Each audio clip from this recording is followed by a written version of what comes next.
Здравствуйте! Эфир продолжает очередной выпуск передачи «Амчра» – Фонда обязательного медицинского страхования. Что это такое? Структура, задачи и функции. И сможет ли система ОМС как форма социальной защиты стать основным механизмом реформирования здравоохранения в нашей стране? Об этом мы поговорим с председателем Фонда обязательного медицинского страхования Абхазии Валентиной Жиба. Здравствуйте, Валентина Владимировна. Когда и с какой целью был создан фонд, и когда вас назначили на эту должность, какие задачи перед вами ставили? Добрый день. Значит, фонд обязательного медстрахования было создано на основе закона, принятого в 1994 году о страховых взносах внебюджетных фондов. И в соответствии с этим законом, естественно, и страховые взносы отчислялись в этот фонд. Но сам как аппарат управления, он был создан только в 1998 году, уже указом президента с назначением руководителя этого фонда. Руководителем фонда оказалась я.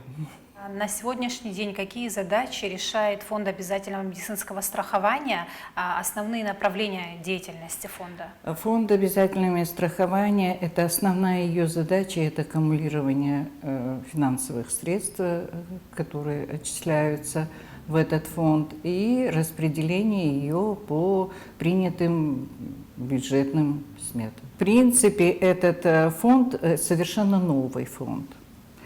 Потому что даже в России не было таких фондов, как обязательное медстрахование. Если существовал фонд соцстрах, тоже или пенсионный, то как таковой фонд медстрахования, обязательного медстрахования не было.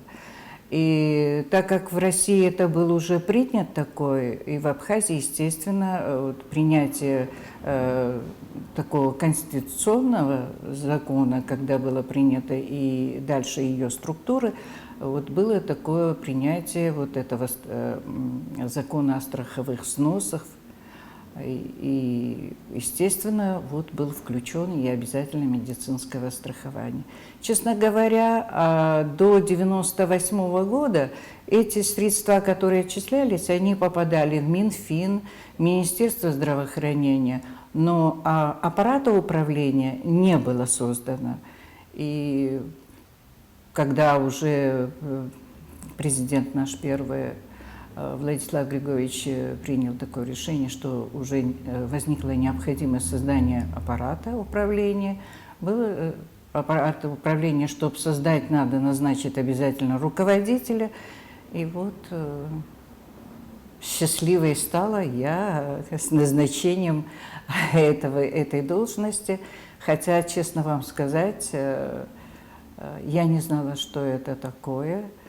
И вообще, куда я не обратилась, и в Министерство здравоохранения, и в Минфин, и, в общем, все сказали, изучайте. И я стала изучать. Естественно, я имела большую поддержку со стороны и президента, и со стороны премьера, которые дали мне такую возможность ездить, изучать. И в России тоже это было в 1991 году, после развала Союза, знаете, у них тоже этого закона не было, в принципе, фонда обязательного страхования. Оно возникло именно в 1991 году, но у них это огромная страна, целые институты работают над этим, они могут себе позволить, а у нас, естественно, мы должны были кропотливо работать над этим, изучать как у них это сделано. И, естественно, обязательно, это первое условие и мое, прежде всего президента было и мое, что оно должно соответствовать с нашим менталитетом, с нашей маленькой республикой, с нашим новым созданным государством. И, естественно, я стала изучать и сотрудников, которые взяла уже на работу. И так мы стали работать с 1998 года по сей день. Для вас тогда это было в новинку, и вообще для Абхазии, может быть, и для России. Вы ездили, изучали опыт своих коллег. Сейчас вы используете опыт своих коллег в работе своей? Вы знаете, я бы с удовольствием использовала, но, естественно, я все равно не останавливаюсь, я изучают мои коллеги тоже, которые со мной вместе в аппарате работают. Но, к сожалению, когда нету основного механизма, основной механизм, вы знаете, что это закон, а у нас нет закона. Если нету закона, и подзаконных актов тоже нет, правда же? Нету смысла вот просто вот ездить, изучать. Естественно, я в любом случае, то, что какие-то новшества есть в России, что у них там новое, какие у них изменения, дополнения в их законах, и вообще, что, как они меняются, и как они растут, и как они двигаются, естественно, я обязательно должна вот быть в курсе. Это просто не то, что мое желание. Я знаю, что я не могу его использовать, но должна просто знать. Из чего формируется бюджет вашего фонда и хватает ли этих средств для осуществления действующих программ? Бюджет наш формируется за счет страховых взносов от юридических лиц, от коммерческих организаций. Но единственное, что бюджетная организация фонд не отчисляет. Вот этот 1%, который составляет из года в год уже несколько лет, это где-то до 39 миллионов, до 40 миллионов. Вот этот весь фонд, который имеет на сегодняшний день фонд обязательного страхования, потому что это всего только 1%. Оно было же 3% раньше, да, какой-то Раньше период? было до 2006 года было 3%. И 1 апреля 2006 году было принято решение, что нужно сократить до 1%. Но при этом даже из бюджетных организаций не добавили, ну, чтобы отчислялись. Валентина Владимировна, я знаю, что вы по профессии юрист, но почему-то свою жизнь связали с медициной. Вот как так получилось? Расскажите. Ну, я не только юрист, у меня первое образование, я библиограф, который очень любит книги, а второе мое образование юридическое. Но все это от медицины очень далеко. Да, это очень далеко, но вы знаете, я не мечтала в детстве быть ни библиографом, ни юристом, ни экономистом. Я всегда хотела быть врачом. Но в жизни так получилось. Мы предполагаем, а Господь располагает. Господь так решил, что, не имея медицинское образование, что я могу работать со здравоохранением. Но у меня дипломированная есть медсестры, сам диплома нет. Но после того так получилось, что после войны, ну я еще и участница войны, там мне тоже приходилось оказывать медицинскую помощь нашим воинам, нашим братьям, сестрам, которые находились на войне. И вот послевоенный период я работала в Центре гуманитарных программ. Батал Кубахи, это всеми известный, он, значит, когда вот создали они вот этот центр, и он меня и Марину Гумбо пригласил туда работать. И я была счастлива, потому что послевоенный период надо же было как-то, у меня был маленький ребенок, сын рос, и мне надо было как-то жить дальше, продолжать. И вот в Центре гуманитарных программ я работала там несколько лет. И вот так получилось, что я узнаю, что я назначаюсь. Ну, я искренне сказала, я не знаю, что это такое. Да и к кому я не подошла, никто ничего не знал. И потом Владислав Григорьевич говорит, давай в Краснодар. И он мне даже написал там, добрый путь тебя, дерзай, получай знания. А потом уже, когда я вот в Краснодаре познакомилась с руководителями фонда, они мне предложили, кстати, мы же не признанное государство было, мы, говорит, вам сделаем, чтобы вы поехали в Санкт-Петербург и обучились там вот для руководителей этих фондов медицинских. И я с удовольствием приняла это приглашение, поехала и получила сертификат, получила вот как бы последипломное, даже они мне это сделали.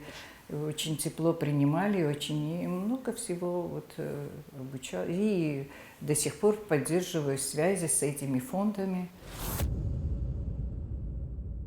Насколько я знаю, много лет назад вы инициировали закон об обязательном медицинском страховании, но он до сих пор не принят почему-то. С чем это связано? Вы знаете, ну, как в парламенте говорят и как в нашем правительстве говорят, что этот закон это большие деньги. То есть не то, что сам закон большие деньги, то есть если этот закон заработает, то он необходимо там, это же здравоохранение, понимаете, все, что связано обязательно медицинское страхование, что это такое? Это обязательно страхование всех граждан Республики Абхазия, от маленького до самого взрослого. А что дает обязательно медицинское страхование? Он дает в первую очередь самую такую минимальную базу получения услуги, как и в стационаре, так и, скажем, в поликлинике. Но так как у нас таких средств нет, у нас экономика, вы знаете, в то время еще плачевнее было с экономикой, кризис был, и финансовые, и зарплаты были почти скудные, мизерные. И поэтому этот закон решили, что его просто нет смысла принимать, если он не будет работать. Хотя я настаивала на том, чтобы этот закон был сперва принят, а потом дать какое-то время, сделать периодические в статьи эти законов, чтобы они вступали в силу, то есть с промежутками. Первый этап, там, второй этап и третий этап. То есть, знаете как, я всегда это говорю, что если ребенок не сделает первый шаг, он не сможет сделать второй и третий, и ходить не будет. А если мы будем все время ссылаться, что у нас денег нет, и мы это не будем делать, то мы, естественно, его, как на сегодняшний день, закинули в долгий ящик.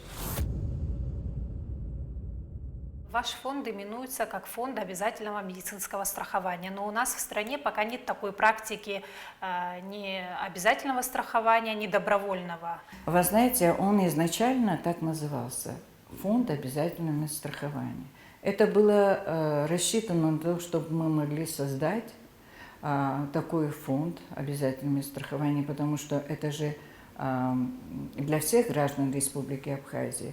Но его воплотить нужно обязательно иметь закон, который будет гласить, какие действия, что нужно и что необходимо для ее внедрения в жизнь, понимаете?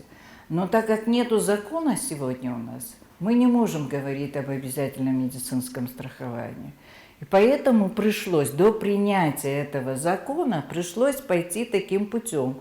Подготовили целевые программы, которые, естественно, это работает на здравоохранении. А на сегодняшний день какие основные трудности в работе вашего фонда, какие проблемы вам нужно решить неотлагательно, так скажем? Проблема – это, конечно, аккумулирование денежных средств. Это вот добиться того, чтобы нам все должники оплатили. Потому что, чтобы мы в свое время могли оплачивать счета, которые нам Абхазфармация предоставляет. Абхазфармация – это наш поставщик лекарственных препаратов и материалов медицинского назначения. Все время существования фонда сколько проектов удалось осуществить и какие сейчас действующие есть? С самого начала, когда вот уже аппарат управления был сформирован, нужно было эти средства, которые уже аккумулировались, их нужно было, естественно, направить на финансирование программ или каких-то там других на цели необходимые, именно касающиеся здравоохранения.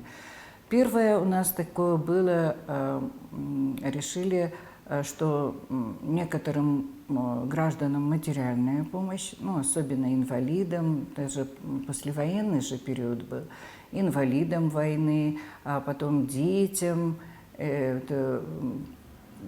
и вот в таком, это где-то вот такое было чисто финансово. Там, если лекарственная необходимость, какое-то медицинское учреждение по их заявкам. Но, честно говоря, я когда это посмотрела первый год, решила, что это немножко неправильно, потому что фактически сам по себе вот обязательное медицинское страхование, она не соответствует на сегодняшнему дню и своим названиям, да, вот, она не соответствует, потому что нет закона, нету страхования, правда же, а только есть такие целевые программы. И вот решили целевые программы создать для того, чтобы они работали на конкретных, понимаете, там, на детей, на конкретные заболевания и так далее. Вот первые программы были это вакцинирование детей. Почему мы это решили делать эту программу? Потому что послевоенный период у нас детям не делали вакцинации.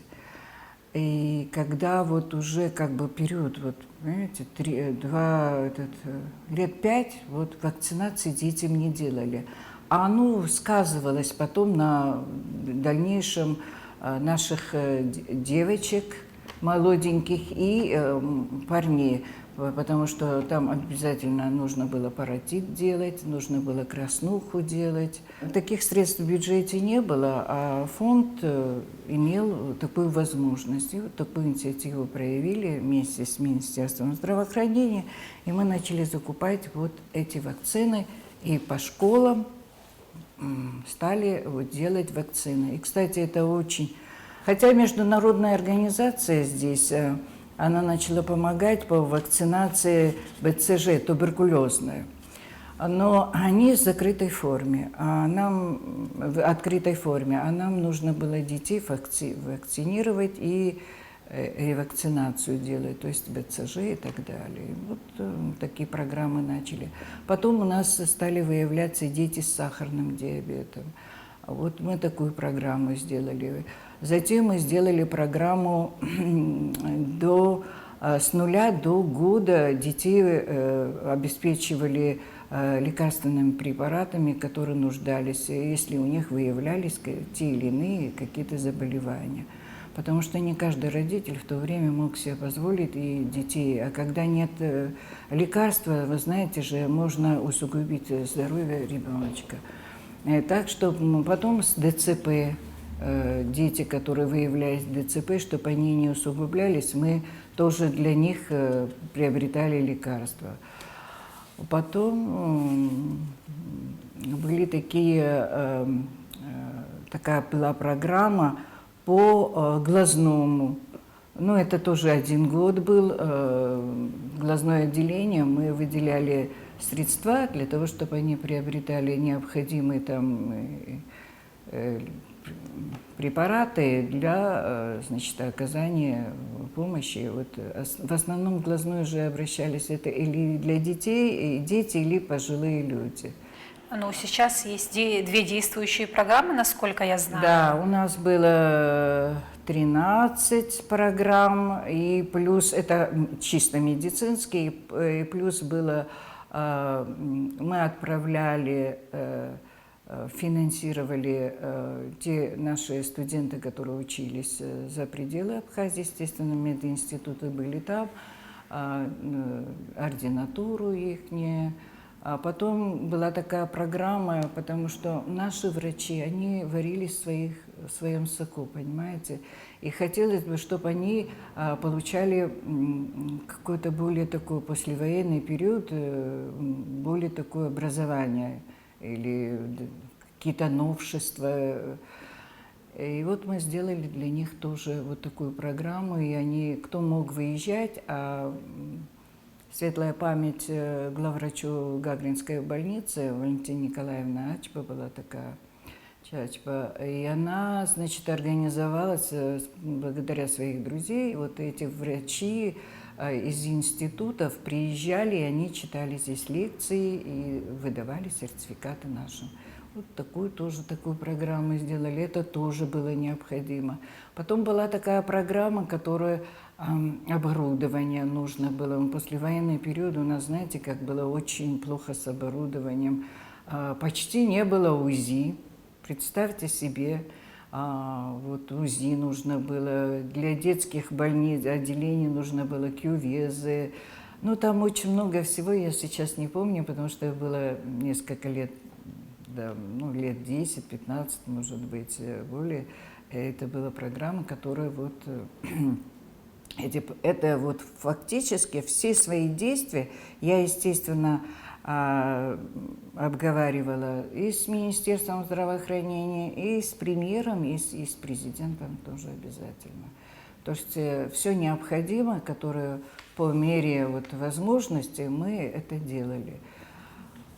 Вот так помогали, потому что я и как руководитель считала, что это все для здравоохранения должно было быть, и все это в помощь должно быть. Не только медицинским учреждениям, и еще и гражданам.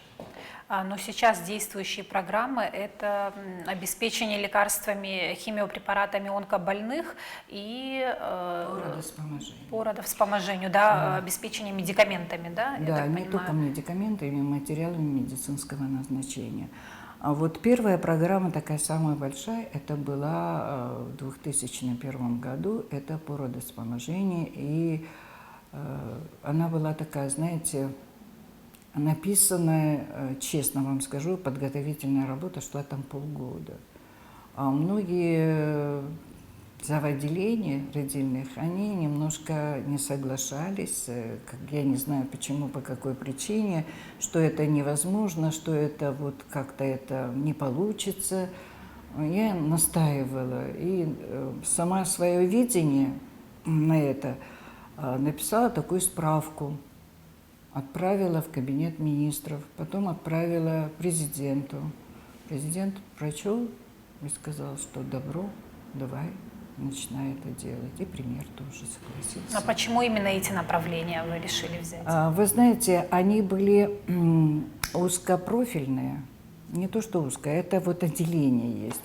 Если взять полностью, это невозможно, у нас финансовых средств. То есть мы не... У меня по природе такое, я не хочу никого обманывать и не хочу, чтобы меня обманывали. Я хотела реальное, понимаете, а не просто бутафорию. Хотела сделать то, что будет, что возможно. А родильное, потому что мы же хотели, чтобы у нас была демография. Правда же? А это помощь демографии. Когда женщина приходит и не может в себе приобрести даже те элементарные лекарства, а ей нужно, что ей делать? Бюджет не может выделить, нет средств. Первое было такое, что вот они в целлофанчиках принесли лекарства. И я увидела этот список, какие лекарства им нужны. А может, им, понимаете, 1 и 2 ампулы нужны, а им приходилось покупать в аптеке целую коробку. То есть это для них тоже было накладно. Ну и вот, как бы вот, когда вот решили, что мы эту программу сделаем, я пригласила всех руководителей родильных отделений, и они помогали. Вначале не хотели, но потом уже как бы вникли, что это в самом деле будет помощь, что они будут обеспечены как в советское время. Чтобы ввести эту программу, честно говоря, как руководитель, я хотела, чтобы они были обеспечены, и чтобы у них были оборудование медицинское в первую очередь, ну, по мере возможности.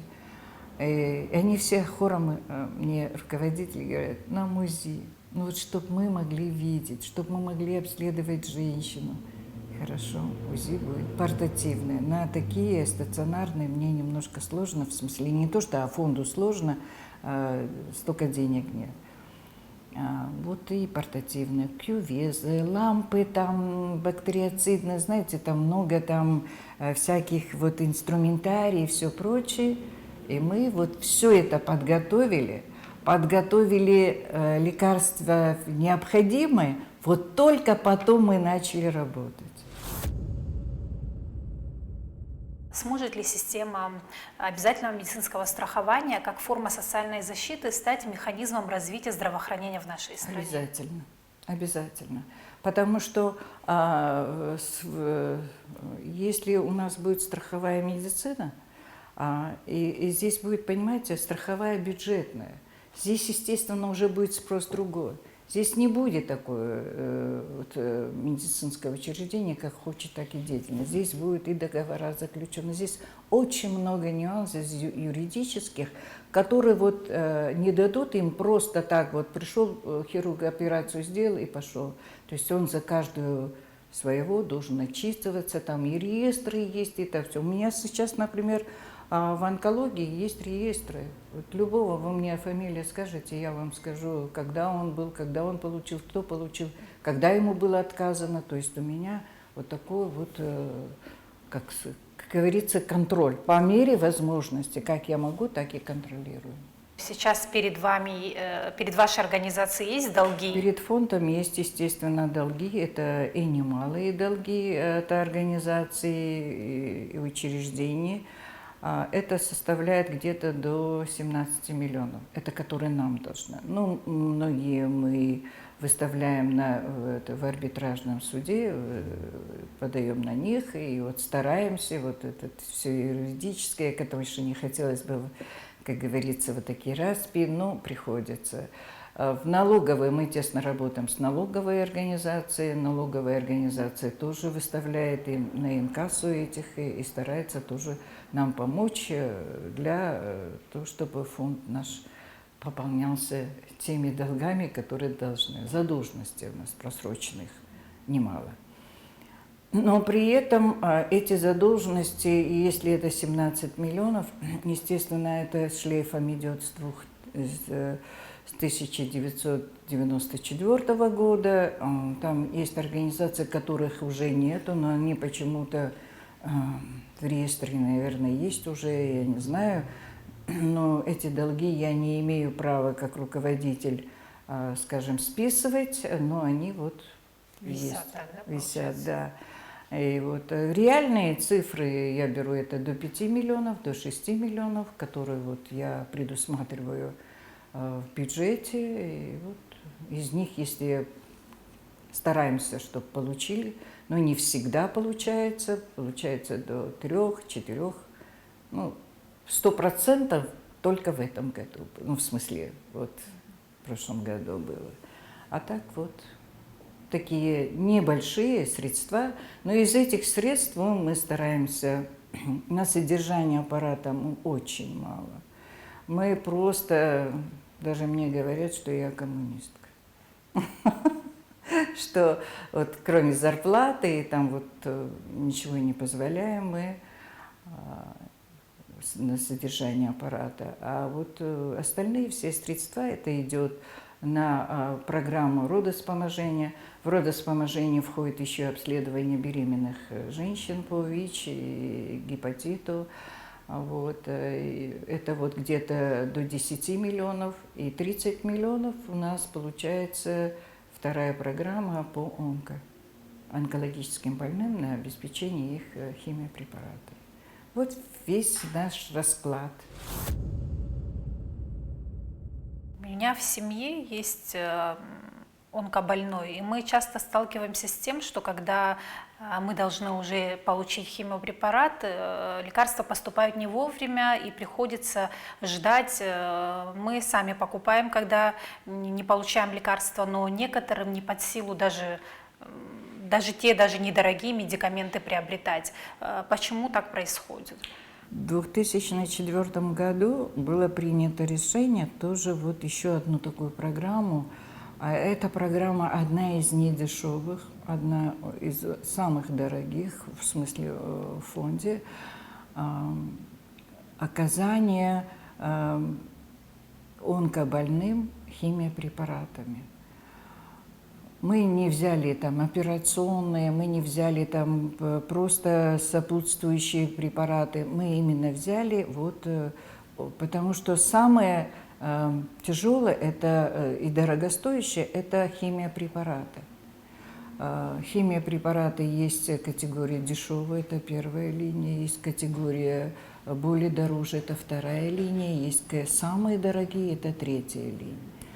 Сперва было включено все три и первая линии, все первая, вторая, третья линия.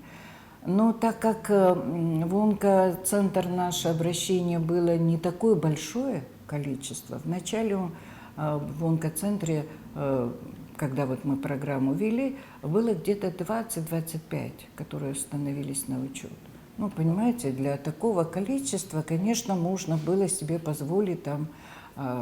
Но когда потихонечку люди стали узнавать, что они могут получить химиопрепараты и продолжить свое лечение или позволить себе операцию, а послеоперационное вот именно получение химиопрепаратами, конечно, дало какую-то вот такую, знаете, силу или вот надежду для продолжения. Каждый хочет жить, а мы хотим помочь, чтобы у них продолжение жизни было. Ну, знаете, препараты мы приобретаем на российском рынке. Мы зависим от российского рынка и зависим еще от тех финансовых средств, которые у нас поступают. Вот. Потихоньку мы стали увеличивать, естественно, мы начали, может быть, там с каких-то несколько миллионов на эту программу. А на сегодняшний день у нас 30 миллионов предусматривается на эту программу. Сегодня у нас более 400 с чем-то человек стоят на учете. И из этого количества есть у нас, которые уже более 10 лет стоят, потому что им пожизненно необходимы эти лекарственные препараты. Если у них это не будет, эти пожизненные лекарства, которые они не будут получать, у них может быть, понимаете, то есть у них может возобновиться, не только возобновиться, а ухудшиться состояние. И поэтому это идет такая моноподдержка. То есть бесперебойно, да, те же гормоны, да, и химиопрепараты, вот именно. А вот ваш вопрос, он хороший, и я вам обязательно отвечу на него, что не всегда есть даже самые дешевые препараты на российском рынке. Для того, чтобы на год заказать эти препараты, которые нам необходимы, нужно, знаете, их сразу закупить. А чтобы сразу закупить, у нас таких денег нет.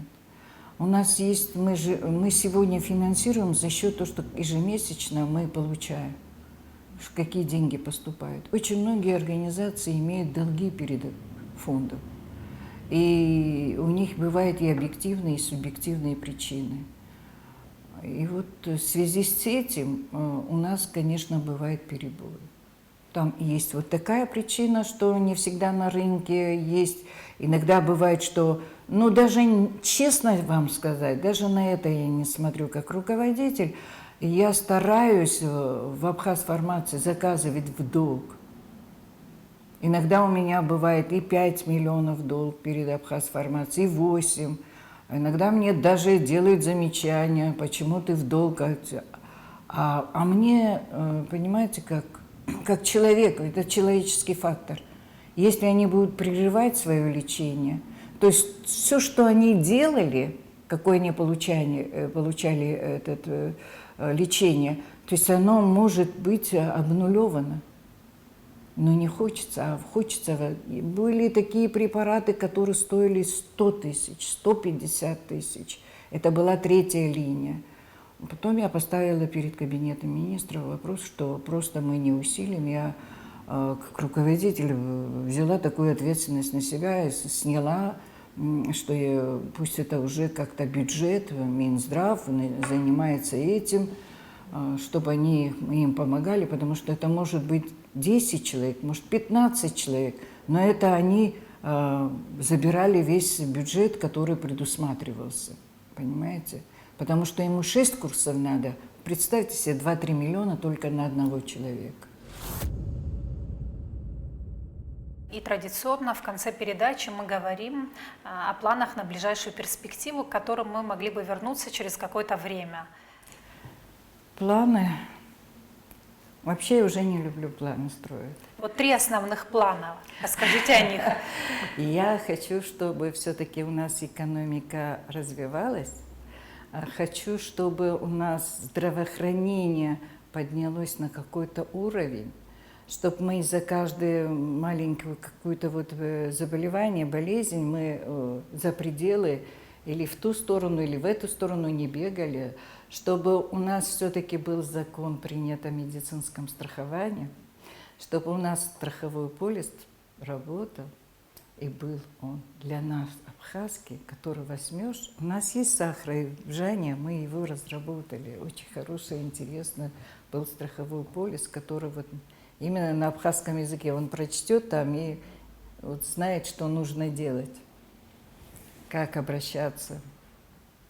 Вот у меня вот такие желания. А ну мне все равно, я же оптимистка, я все равно не падаю духом и думаю, что даже и меня не будет, но будет фонд, наверное, и не наверное, а будет, и я думаю, что добьются такого. Все-таки мы придем к этому, что это просто необходимость. Спасибо большое за беседу. Удачи в вашей работе. Вам тоже огромное спасибо, вам тоже удачи, храни вас Бог.